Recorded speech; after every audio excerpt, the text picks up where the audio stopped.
धन्यवाद सभापति महोदय। राजस्थान दुकान और वाणिज्यिक प्रतिष्ठान विधेयक 2026 पे आपने मुझे बात रखने का मौका दिया। इसके अंदर कई सारे पॉइंट्स हैं।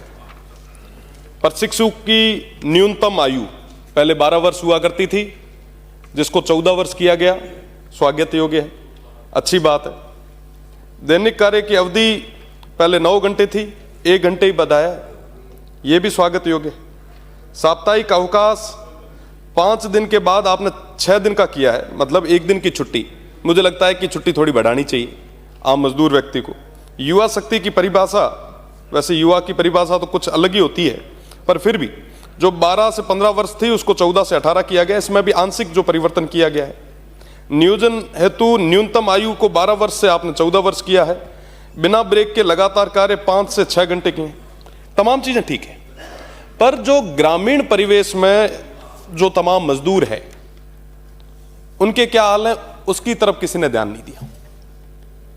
अब आपने एक चीज और इसमें डाली है, जो ओवर टाइम था वो आपने 50 घंटे से 144 घंटे की है।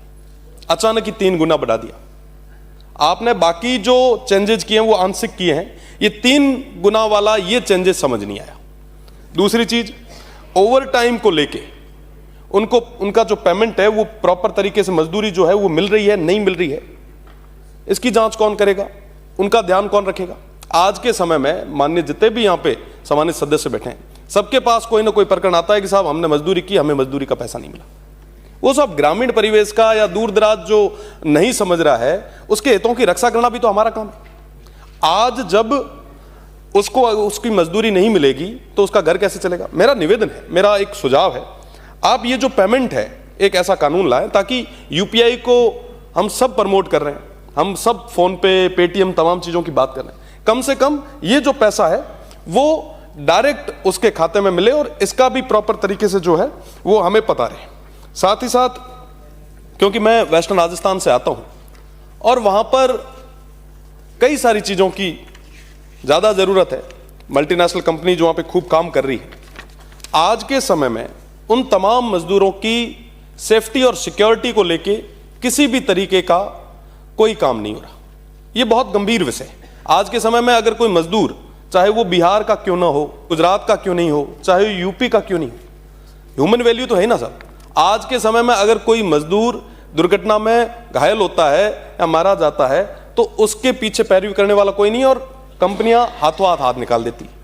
मेरा निवेदन है कि उनकी सेफ्टी के लिए विशेष तरीके से आप, प्रदेश की सरकार आए दिन छापे करती है, इस पे भी छापे करवाएं कि वाकई क्या हम सही तरीके से काम, नीचे जो सेफ्टी को लेके काम हो पा रहा है, मजदूरों को पूरी सुरक्षा मिल पा रही है।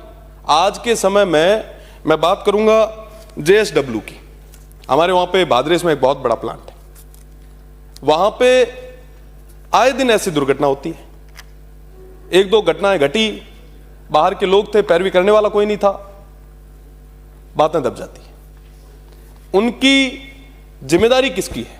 वो मजदूर जो है उनके लिए कौन करेगा? RS में हमारे सोनड़ी में, थूमली, आकली और गिरल में, उस क्षेत्र में माइनिंग होती बड़े स्तर पे, और तमाम जितने भी मजदूर हैं उन्हें तय सीमा से ज्यादा काम करवाया जाता है। उनकी सेफ्टी और सिक्योरिटी को लेकर कुछ भी प्रावधान नहीं है, कोई भी किसी भी तरीके का कोई अंतर नहीं। आपके कागजों में चल रहे हैं, वहां पे धरातल पे कुछ भी नहीं है। अगर आपको वाकई देखना है तो मैं प्रदेश की सरकार से निवेदन करूंगा कि एक मजबूत अफसर या एक कोई मजबूत आपके जो नेता हैं, मंत्री हैं, उनको आप भेजें, धरातल पे जाके देखें कि वाकई क्या हो रहा है। साथ ही साथ हम बातें कर रहे हैं तमाम चीजों की, मजदूरों को सशक्त करने की। जाहिर सी बात है कि मजदूरों को सशक्त करना है। आज के समय में माननीय सभापति महोदय, FRT हमारे लगभग हर जगह है।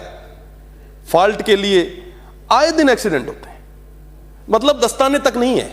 हम बातें कर रहे हैं बड़े बड़े तमाम, किस तरीके से हम मजदूरों को, हमारे कार्मिकों को सुरक्षित रखें। क्या सुरक्षित रखें साहब? आए दिन धरने लगते हैं।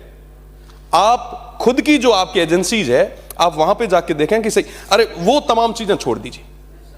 आपके तमाम जितने भी मंत्री जिस गाड़ियों में घूमते हैं, क्या उनके इंश्योरेंस है? क्या आपकी खुद की हालत ये है? आपकी खुद की पूल की गाड़ियों की हालत ये है। मेरा निवेदन है कि मजदूरों की तरफ विशेष ध्यान रखने की जरूरत है, पर साथ ही साथ तमाम चीजें और भी जो है उसकी और भी आप ध्यान रखें।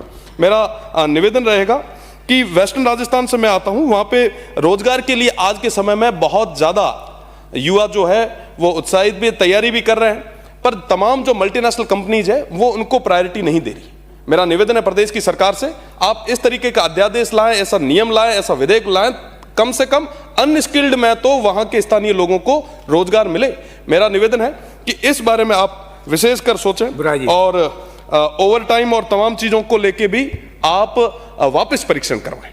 वीडियो चाहिए बिजनेस प्रमोशन का या फिर पर्सनल ब्रांडिंग के लिए, तो अब आपको एक ही जगह मिलेंगे हाईटेक स्टूडियोज, प्रोफेशनल सेटअप और creative team, green screen and soundproof studio, perfect lighting और pro setup, podcast setup, ultra clear audio और multi camera angles, 75 inch touch panel, teaching और एक्सप्लेनर वीडियोस के लिए परफेक्ट, 10 से 15 साल experienced anchors और journalist जो आपके कंटेंट को देंगे प्रोफेशनल टच। राजस्थान का तीसरा सबसे बड़ा डिजिटल न्यूज चैनल आपकी ब्रांड को मिलेगा प्लेटफॉर्म।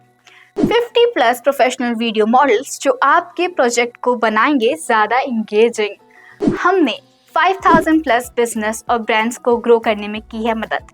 अब आपकी बारी।